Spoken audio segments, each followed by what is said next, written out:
Hello, everybody. Today we're starting off with round four, I believe, of the Six Nations, the previews. Yeah, let's go. We've got the first game of the weekend, which is, of course, Italy versus Scotland. 2:15 kickoff British, 3:15 kickoff Italian.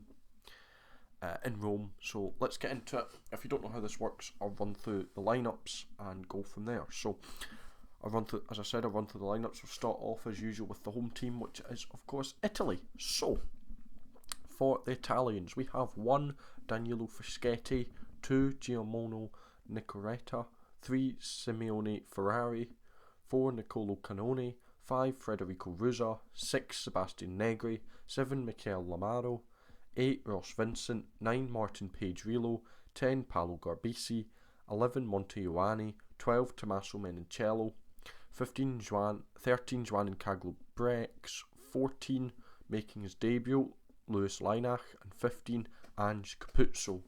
So as I just said, Lynach is making his debut. It'll be interesting to see what he can do, but that is a strong team from Italy.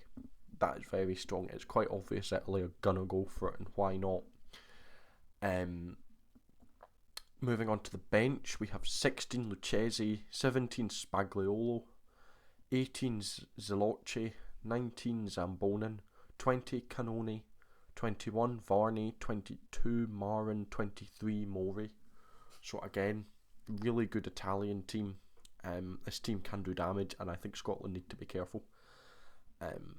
But yeah, let's go into Scotland and then I'll talk about the game. So for Scotland, we have 1 Pierre Schoeman, 2 George Turner, 3 Xander Fagerson, 4 Grant Gilchrist, 5 Scott Cummings, 6 Andy Christie, 7 Rory Darge, 8 Jack Dempsey, 9 George Horn, 10 Finn Russell, 11 Duhan van der Merwe, 12 Cameron Redpath, 13 Hugh Jones, 14 Kyle Steyn, and 15 Blair Kinghorn.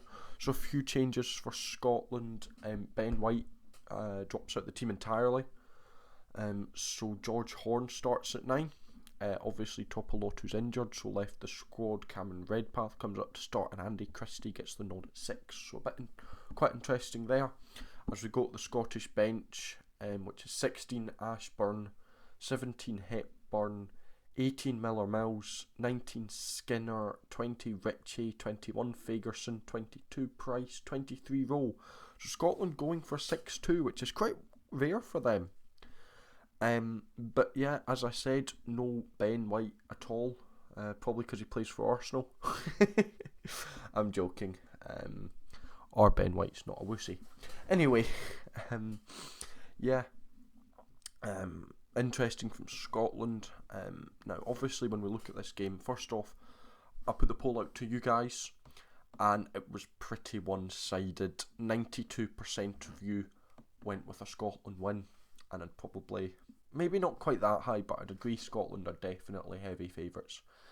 I think Italy are good, don't get me wrong. I think Italy have a chance at doing something. But Scotland, Scotland have a point to prove. Depending on, I mean, it's not fully in their hands, but if Scotland get a big win in this game, they've just about tied up second place. Now, I know it slightly rides on the Ireland-England, but I think Scotland will go for a big win in this game. Italy, though, I think will give them a push. I can see it being quite a high scoring tight game. You know, I wouldn't be surprised if both teams passed 20, maybe even 30. So yeah.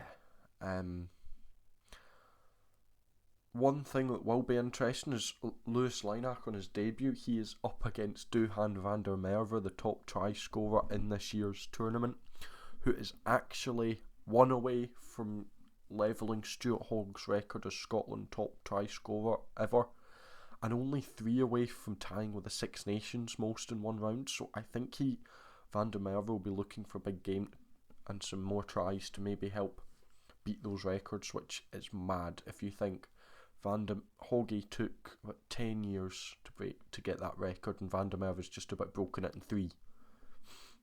Absolute mad, the numbers that he could reach. If he stays injury free, I wouldn't be surprised if he hits 50 quite quickly. But we'll have to wait and see on that.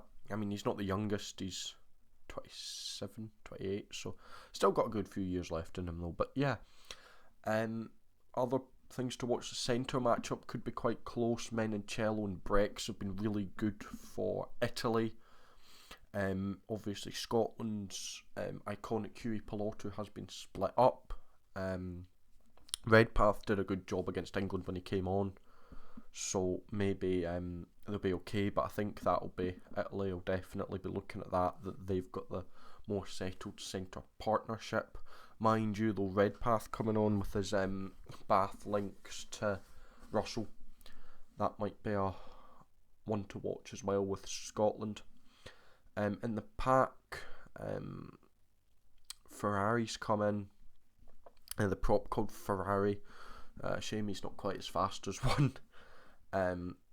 Yeah, I think it's going to be a solid game. I'm going to back Scotland for the win, and I'm going to get the bonus point win. If Scotland get the bonus point win here, all they'd need is for Ireland just to see out England, not horribly, and we're second. And to be honest with you, I'd take that. I know people are like, oh, we're going to cheer on England so that we can have a shot at the title. Nah, because I can't see us beating Ireland next week, so I'd much rather us wrap up second now. If Ireland beat England, as long as England don't get a losing point, if Ireland don't get a bonus point, it gives us a small chance, yeah, go for it, but I'd rather just secure second, and that's still, second's really good in my eyes. Let's just push for a triple crown with really nothing on the line. So yeah, thank you very much for watching. If you enjoyed, make sure to like and subscribe. Let me know what you think's going to happen in this game.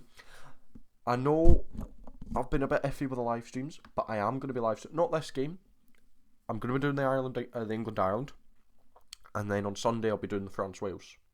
So yeah, please come along for them. It'll be great fun. I promised to watch this game with my dad since I'm at home at the minute. So yeah, but yeah, thank you for watching. Make sure to like and subscribe, and I shall see you legends later.